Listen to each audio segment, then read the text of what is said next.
Hey all, Baruch Levi be here from Soul Centered. Welcome to the Defiant Spirit. Excited to be returning kind of to a regular schedule. Been a little bit out of the swing of things. Man, May is a chaotic time in the Halevi household. I think in a lot of people's households, especially when you have young kids and you have all of the kind of the end of school activities. Our kids are, I guess, not so young, but also still in the different school systems. And we got recitals, we got end of um, year events, we got, and then we also, for us, we have all of our birthdays kind of bunched up together in the springtime and anniversaries and good stuff. Thank God, not complaining, but I am explaining that has been a little off schedule and not exactly regular with my podcast, but I'm gonna try and get back into it. Well, I'm into it now, and thanks for joining in. And I want to talk to you today about a very interesting conversation, one that's relatively, actually, it's very modern, and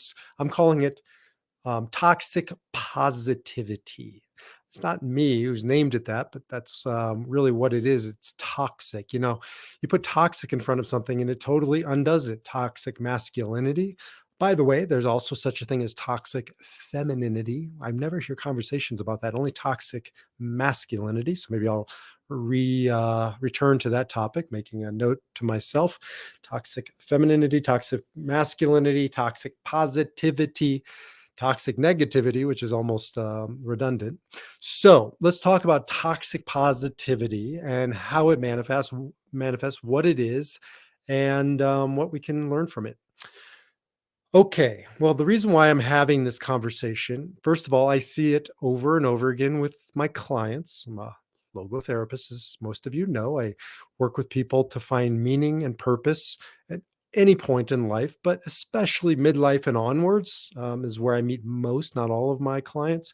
And finding meaning in what I call life's tease transitions, so they don't always be, overwhelming and dark and shattering, tests, trials, traumas, tragedies, but these kind of pivotal moments in life where they're just hard. There's just no way around it. They're difficult.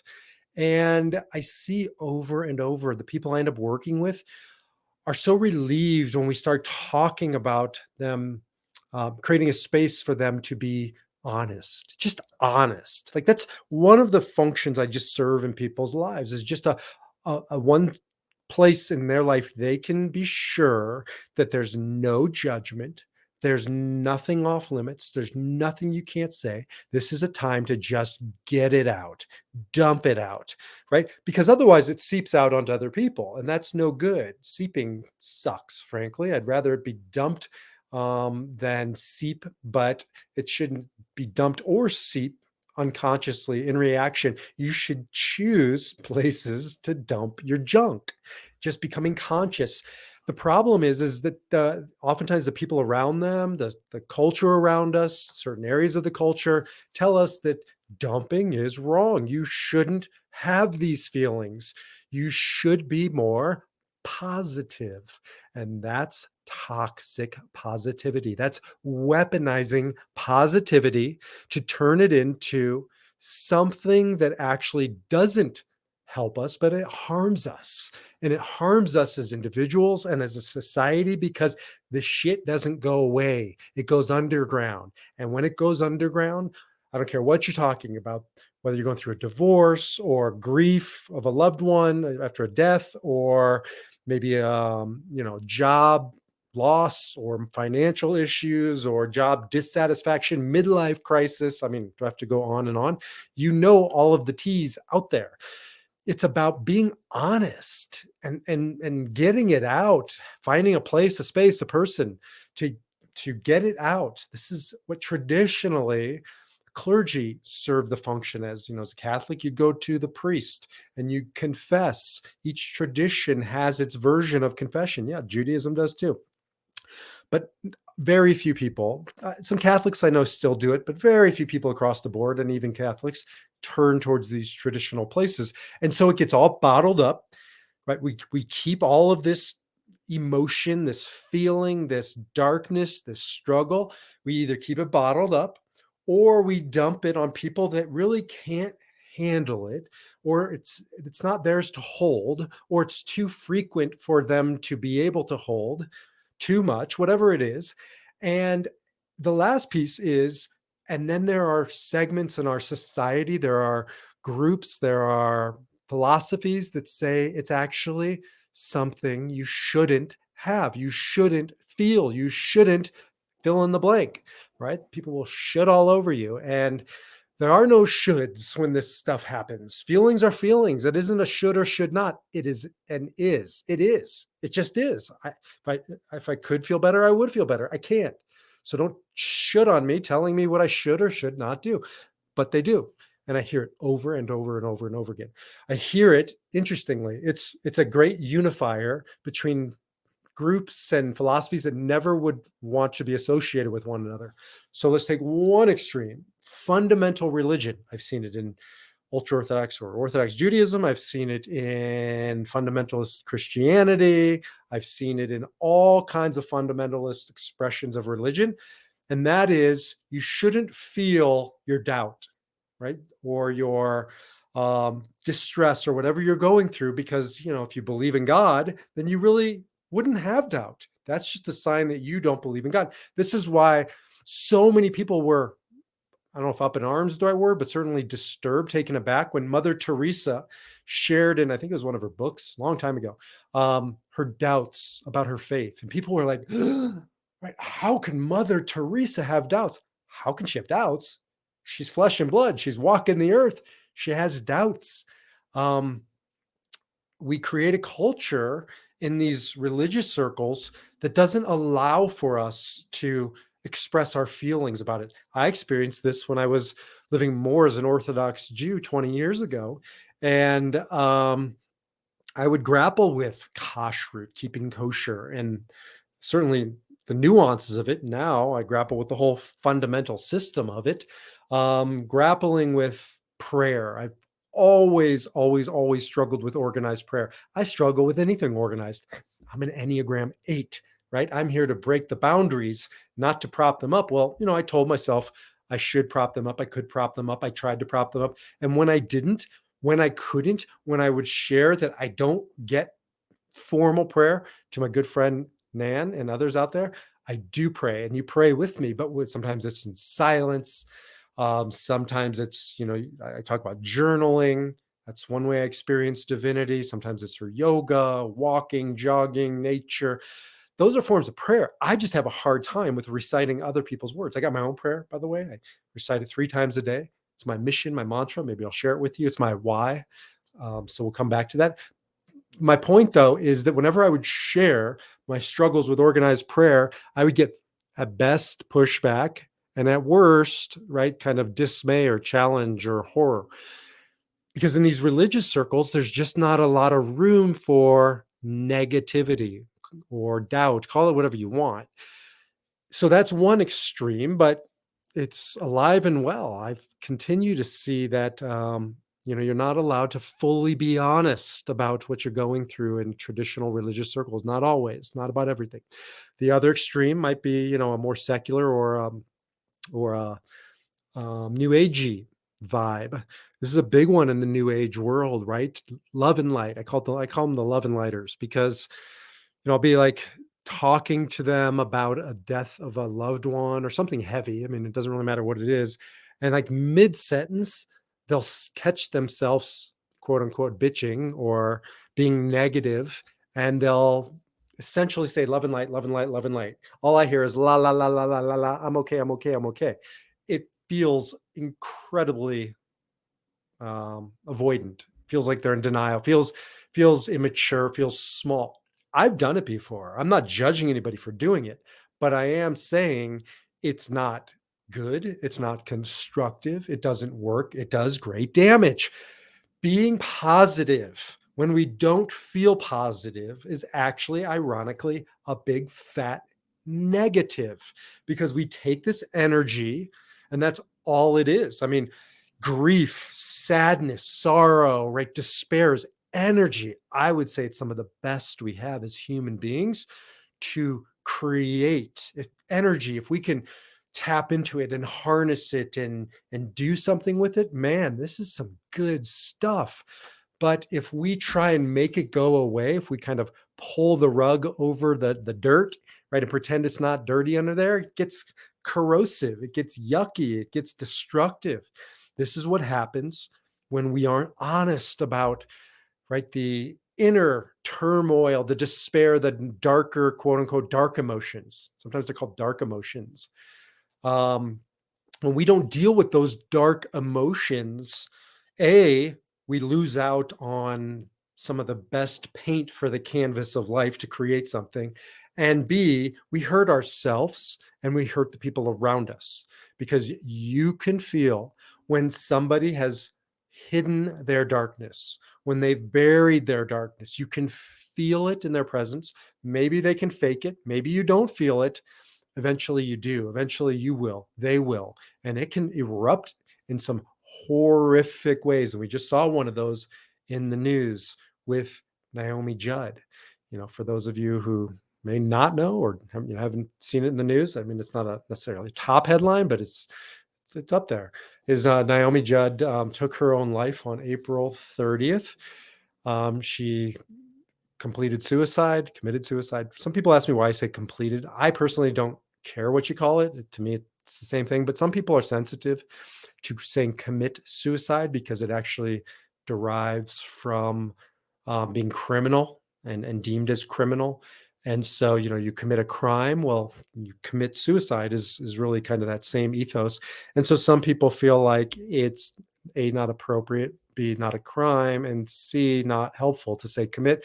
So it's shifted, at least in some circles, to say completed suicide. I kind of end up forgetting which to say. So I'm just not sensitive to these things. I try to be sensitive to others, but if I'm not sensitive, well, I am an Enneagram 8 and I blame it on that. But you will forgive me, I hope. So Naomi Judd took her own life. Maybe that's easier to say. Killed herself on April 30th. And what's so, I guess, important about this, it's a tragic loss, and loss of any person anywhere is tragic. I kind of react or recoil a little bit when we point out celebrities as if their life is more important or more worthy of discussion than, seemingly ordinary people, but if they're not.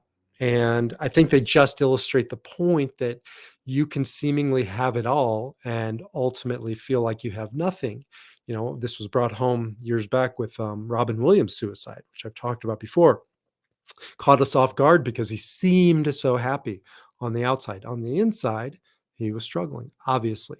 Well, Naomi Judd not only was struggling with depression, but the remarkable component of this is, especially in the Hollywood set, I guess Hollywood and, the music, country music set scene, it isn't so common to admit it because it is one of the last taboos. I say this from firsthand experience, both having gone through it with the suicides of my grandmother and my father's separately, but both at pivotal times in my life. And I'm sure I'll come back to that. But also when I officiated as a rabbi, as I've shared, I've done hundreds and hundreds of funerals. I would say, I don't know, I can't really recall, but I would say like a dozen or so at least were suicide. Death by suicide, and not one of them, except my father's, was I allowed to say suicide. And even my father's, I wasn't technically supposed to say suicide because I had some family members who were and still are pissed off, not only that I said suicide, but that I addressed it. Um, but at those other, let's say, dozen funerals that I officiated at, not once was I allowed to, or I was either not allowed to, or I was told explicitly, don't say suicide. You can say drug overdose. You can say unfortunate circumstances. You can say whatever, but don't say the dreaded S word, as if it's contagious. And it's not. I mean, statistics show that when we talk about suicide, copycat suicides don't go up Maybe they do it only if it's sensationalized, but unequivocally, they don't go up when it's contextualized, when it's talked about from a place of depth and compassion and mental health awareness and all those important things. So it's not contagious in the sense of you mentioned suicide and now others are going to want to kill themselves. Um, but the other, I forgot what I was going to say on that, but suicide is still one of the last taboos. It's what, like, really, what in our society is still a taboo? I mean, really, what? You can talk about everything sexual under the sun. We can have conversation. There's just nothing that's off limits that I can really find these days. I wish some things were had more limits, but I wish this one had less limits because it's one of the last taboos. Death in general is still a taboo, not quite like it used to be, for sure, but still a taboo. And you can listen to a previous podcast with the Death Whisperer, myself and Jamie Sarche. We've had a couple conversations about that. Suicide in particular. And what's so remarkable about the Judds is that Naomi really just came out quickly and clearly and said, "My mother took her own life. We need you to be respectful. We knew that there were going to be questions. I'm paraphrasing. We knew there were going to be questions, inquiries, and the math doesn't add up. You'd figure out pretty quickly. And we just, I think, essentially, what she said was, we want to be on the record because that's a real thing." And they also, I read a few articles on it. She said. She mentioned, National Suicide Hotline, gave the number, and just wanted to be very considerate about others out there struggling with mental illness.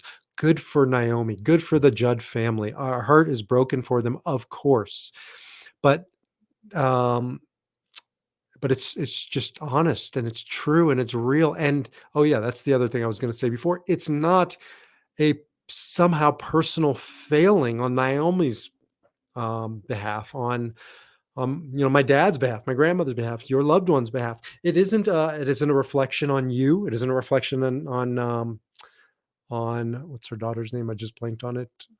Judd, not Naomi. That's the mom, but Ashley. She's the daughter. So it's not a reflection on Ashley or the Judd family. I know that this is partially why those families didn't want me saying it at the graveside, because at a deep psychological level, or not so deep, they're wrestling with their role, their culpability, etc., their burden. It's not about you. It's about somebody not being in their right state of mind, at least for 5 seconds before they did the deed. They were literally not in their right mind, or they wouldn't have done this. Nobody who's in their right mind would consciously do this, but people leave that state, and it's not a reflection on them. It's not a reflection on you. Either is mental illness, just like cancer isn't a reflection on you, or you have an autoimmune disease, right? It just is. But mental illness in general, and suicide in particular, becomes a personal reflection of the person or of us. It's a reason why in traditional Jewish cemeteries, I don't know about non-Jewish cemeteries, there used to be a section for the suicides, and there was often the kind of the recesses of the cemetery. The one in where I was a rabbi before, the synagogue was in Swampscott. The cemetery was in Danvers. That's it. You could find the old suicide section out in the woods. Like, you'd have to look for it. And I found it one day. Happened to be out there, and it was like, I don't know, 100 yards from the nearest kind of mainstream section. And there was these old markers, because there was a time when it was viewed as, well, a murder, and they killed themselves, and it was a violation of God's law, of Jewish law. And it was a time before mental illness was understood, and certainly it's a time that has come and gone, and thank God for that. And yet, even if we do bury a suicide in the main section of the cemetery, I've seen the culture around it really hasn't moved so much. So again, back to the Judd family for having the courage in a world in general, and Hollywood, and the music industry in particular, that really likes to put on the game face, to present an image. It's very image, obviously conscious, that doesn't align with always telling the truth. In Enneagram language, it's very Enneagram 3, Enneagram 7, for those of you Enneagram enthusiasts. And actually, maybe I'll talk about that next podcast, on how each of these types deals with darkness, because they deal with it in different ways. Not coincidentally, that lots of people who take their lives are either Enneagram fours. There's lots of kind of famous fours. They're the more darker, the Albert Camus or the Kurt Cobains or the Amy Winehouses. And there's that kind of giving over to the darkness. Or Enneagram sevens. I've seen a lot of them, like Robin Williams was a seven, and I think Andy Kaufman was a seven. So lots of, maybe John Belushi was a seven. Jim Belushi, John. So, those are two extremes. Ooh, that's a good podcast. I'm going to do that one of extremely over. And it doesn't mean because you're a four that's where you're going or that's what you do. It means if you react and you go unhealthy and you don't challenge your default operating platform as a four, that's kind of indulging in the darkness, that's an extreme. Or if you are the seven, which is actually you resist the darkness, you won't talk about it, you run from the darkness, that can be an extreme. But it doesn't mean it's who you are, it's how you react, and most people aren't going to react in that extreme. Coming back to the Judds, amazing stand. And I guess that's a good segue into my other passion, which is, as you know, all things Viktor Frankl. For those of you who just joined us, I know for those of you who've been with us, you've heard this 1,000 times, but he's worthy of mentioning 1,000 times, and I'll do it 1,000 more. Viktor Frankl, author of Man's Search for Meaning and 32 other books, father of logotherapy, meaning-centered psychotherapy, Holocaust survivor, talks a lot, and I'm a logotherapist, meaning-centered guide or coach or therapist. So he talks a lot about suffering, in part, I think, because he was an Enneagram 4 and it's kind of his wiring, but he did it in a constructive way. So a good example of somebody who faces the darkness, the suffering, and constructively works through it. One pause for station identification and for me to drink a glass of water. We're back. So Dr. Frankel talks a lot about the conditions or circumstances around suffering and suicide in particular, because of his experience, both working in psychiatric settings prior to the Holocaust, but then especially during the Holocaust, he witnessed far too many suicides. Now, the context of at least the Holocaust, any context, is totally understandable, but especially something as stark and extreme as the Holocaust. And during it, he talks a lot about, you could see some prisoners would get to this point where they lost their will to live. They lost their desire to live, and you could see the shift in them. And once they did, you could tell that they were going to end up taking their own life. He calls it give up-itis. Doesn't mean you're a quitter. It just means you get to this place, like some of the the prisoners during the Holocaust, the victims in the Holocaust who weren't necessarily murdered by the Nazis, but ultimately were incarcerated into the concentration camps or death camps and lost all hope, lost despair, gave into give up-itis, as Dr. Frankel talks about. He said you could see it in their body language. You could see it in their resignation. He talks about in Man's Search for Meaning, people who would just end up lying in their feces and urine, and they just lost their will to live. A poignant way you could see it too, which has always stuck with me, and I've shared it before, is you would see them smoking cigarettes. Because, not for the context or reason we think of cigarettes, because a cigarette was a sign of hope. In the Holocaust, it was a mechanism to trade, so you could get a piece of bread, which could be incredibly important as you're starving, and maybe that little piece of bread was the difference between life and death, or maybe it could get you a favor, get you out of trouble. And so what he was saying was that you would see inmates turn to cigarettes because they weren't living for tomorrow. There was no tomorrow. There was only now. And now was just about giving in to their base desires, their base needs. And that was a sure sign that, he says in the book, I think within the next 48 to 72 hours, they would be dead. Either they would just have given up the will to hope and, they were so malnourished and everything else that they would die, or they would run into the wire, which is, the electric barbed wire on the fence, which was a way people took their own lives. But either way, it was tantamount to suicide, to completing suicide.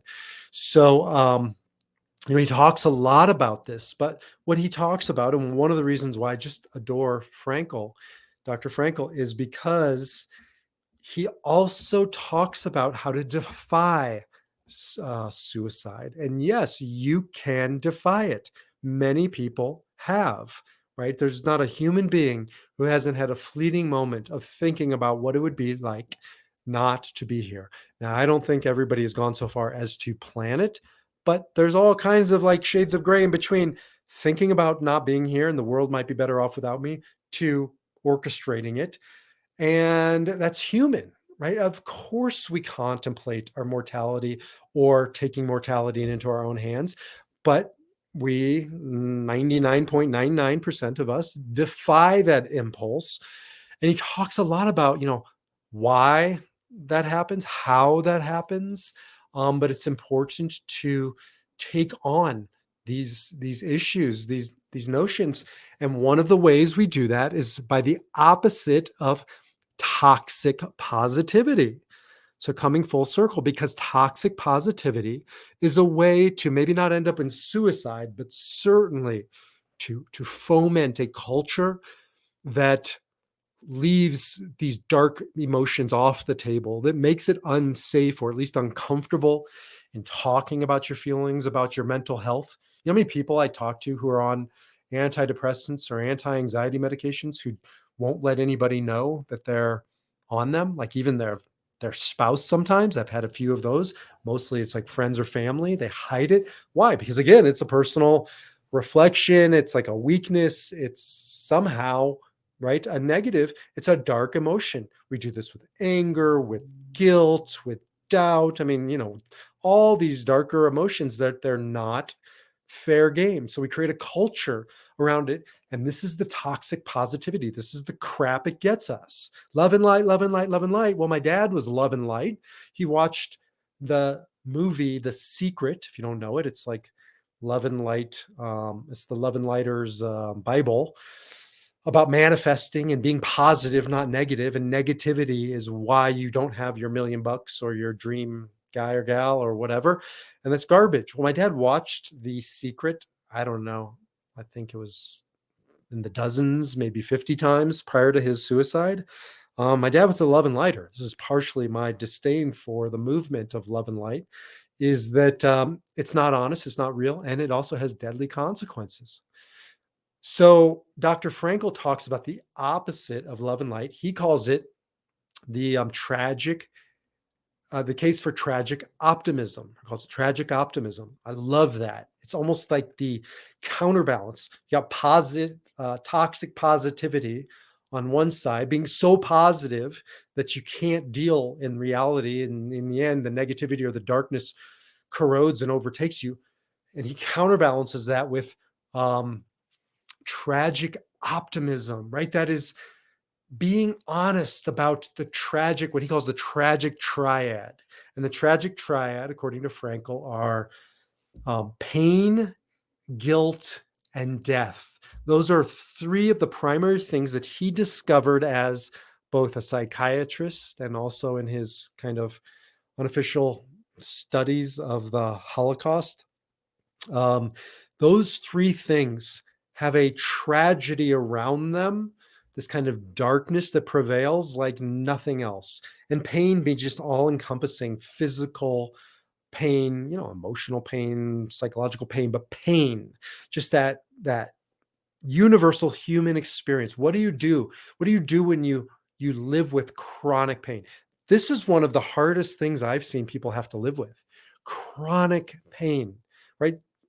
Maybe not completely disabilitating, but somewhere prior to non-existent and debilitating, or certainly debilitating. And it's just, you're going to live with this for the rest of your life. It can be so maddening, so difficult. How do you deal with it in an honest way where you can share your feelings about the darker emotion and have it not overtake your life, but get it out, express it, channel it so that it doesn't come seeping out, so that you don't have to hide it away in toxic positivity. Guilt. Guilt serves an incredibly important place in the human psyche. We live in a world that thinks guilt is bad. If I said to somebody, guilt positive or negative, I bet 80% of the people would say it's a negative. Guilt is a gift. Pain is a gift. I don't wish it. By the way, none of these you should go out and look for. If you do, there can be no meaning found within them, according to Frankel. The moment you inflict pain upon yourself or somebody else to then try and find meaning, it is absolutely rendered meaningless. You shouldn't try and cultivate guilt. And the last one, death, suffering, you don't go looking for them. But here's the good and bad news of life. You don't have to. They'll come find you. And when they do, they have a purpose. And you can say, well, what's the purpose of pain? Well, I think pain's a good thing. If it gets a 3-year-old to touch the stove once and it's on and it hurts and heart breaks my heart. And I'm glad they have pain, because if they didn't, they would ultimately hurt themselves, kill themselves by accident, because the body wouldn't tell them to stay away. So pain can serve a purpose. Now the question becomes, what kind of purpose does it serve once I've learned not to touch the stove? I have to live with this chronic back pain, or, I spoke with somebody a little while back who had to have a neck fusion and they just live with unbearable pain. What's the purpose then be? I don't know. I can't tell you. And that's part of the point. It's yours and yours alone to face. I can stand next to you. I can have compassion, right? Compassion with suffering. I can be with you in your suffering, but in the end, it's yours to face, to endure, and to discover the meaning, not make meaning. There's meaning within it. There's always meaning within it. This is back to Frankel 101. Life either has meaning or it is meaningless. And if it's meaning, it's always meaningful in all circumstances, even the ones we don't want, we don't like, we don't understand. Our job is to go into the darkness and find, as the Kabbalists say, I'm mixing up a lot of genres here. The Kabbalists, the Jewish mystics, talk about sparks, to become a spark seeker. Hey, there's a great book called Spark Seekers, Morning with Meaning, Living with Light, by yours truly. Go on Amazon and you can buy it. Spark Seekers is about going into the darkness after specifically the death of a loved one, but it's going into the darkness after or during a divorce or death or pain or regret or, downturn stock market, whatever it is, going into the darkness to find the sparks, because there are sparks. The Nitsuts Kabbalists call them, Dr. Frankel calls it the noetic meaning, whatever you want to call it. There's light down in the darkness. And our work is to become spark seekers, is to face whatever life brings us, and not just the positive stuff. Because my friends, it's not that hard to find sparks on the mountaintops, at the birthday celebrations, at the anniversaries, at the wedding, we call it the simcha in Judaism, the good times. Let the good times roll. And we should have them. We should seek them. We should enjoy them. It's to say that when the darkness descends, will we step up, step into it, and get rid of this bullshit, toxic positivity? It's all good. Love and light, love and light. The love and the light is not real. The darkness will overcome you. It will destroy you. Toxic positivity takes lives.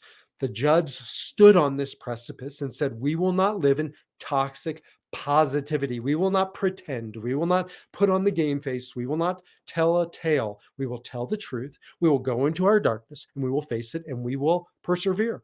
And we do that for ourselves. We do that for those who follow in our footsteps. And we do that for our mom, Naomi. Ashley didn't say this, putting words in their mouth, but I have to believe they would stand by them. We are making a stand to redeem our mother. And I do believe it's a redemption.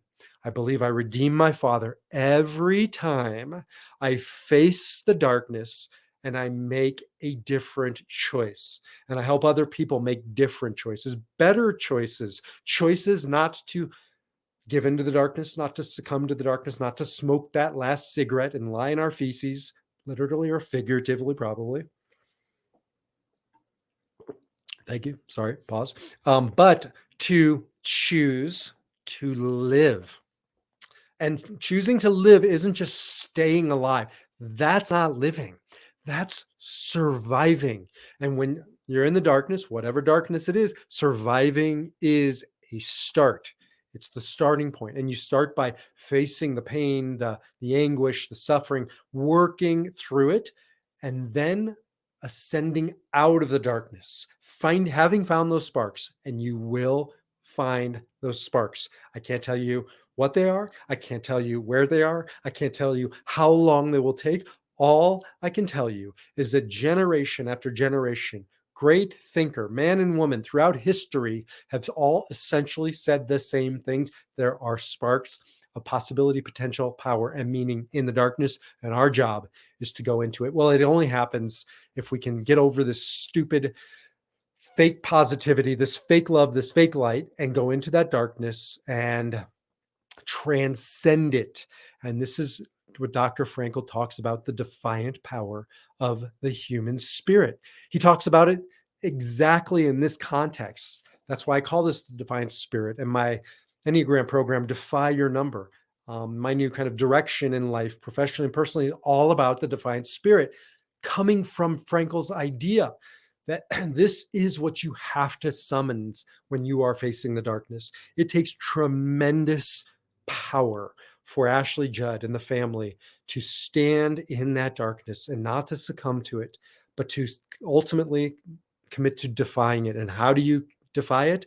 By being honest, by being real, by facing it, by feeling it, and by working through it. And you can and you will work through it, but it only comes when you summons this place of the defiant power of the human spirit. So this is why we have to get rid of toxic positivity. It's why we should not should all over people when they start sharing with us their pain, their anguish, their suffering, their darkness. We should hold the space, right? Help them make a stand to face it, to feel it, to endure it. Now, it doesn't mean we like kind of just resign ourselves or let them resign themselves to living in it. That's not also responsible or real. It's about figuring out that delicate balance between getting it out, sharing it, and then moving forward or getting professional guidance to channel it, because you can get caught up in, toxic negativity, excuse me, which is around and around in the darkness in the story, and you just get lost in it. So that's also a problem. It's not about toxic negativity and just engaging it, but it's not about toxic positivity and denying it. It's about facing it, embracing it, feeling it, and transforming it, because it is a gift. That darkness is energy. And until we start rethinking the negative or the darker emotions in our life and make room for them and face them and embrace them and move through them, then we will never fully know what it's like to be a spark seeker, know what it's like to live with this level of true power, authentic power.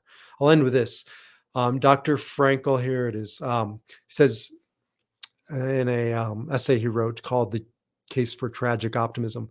The Austrian public pollsters recently reported that those held in highest esteem by most of the people interviewed are neither the great artists nor the great scientists. We would add great actors and actresses and musicians, neither the great statesmen nor the great sports figures, but those who master a hard lot with their heads held high. Those essentially who make a defiant stand in their life when they come up against some of life's darkness at one of those T's, and they make a stand. We revere men and women who are willing to be honest, to be authentic, to be real, and to be raw, and to move forward with the defiant power of their spirit. Our heart and prayers go out to the Judd family. Thank you for the courage, Ashley, to share us the truth. May it inspire anybody who is going through the death of a loved one in general, and the death of a loved one due to suicide in particular, to face what they're going through, to embrace it, to work through it, to be honest, to be real, and to move forward. And for anybody who's contemplating it, to think a second time, to find meaning in whatever you're going through, to call that National Suicide Hotline. The number is 1-800-273-8255, 1-800-273-8255. Find a person, a place, a space to be honest, to be authentic, to be real. It is not negative. It is positive, authentic, positivity. I'll see you over at the defiantspirit.org, where you can learn about all of my programs. Oh, by the way, I have a great program. I really don't promote it enough. Carry the Fire. And it's all about how to face your darkness of loss, the loss of the death after the death of a loved one. And it's a 28-day program to help you translate this into tangible, practical strategies and tools to make your defiant stand. Defiantspirit.org. I will see you or speak to you in the next podcast. Thanks for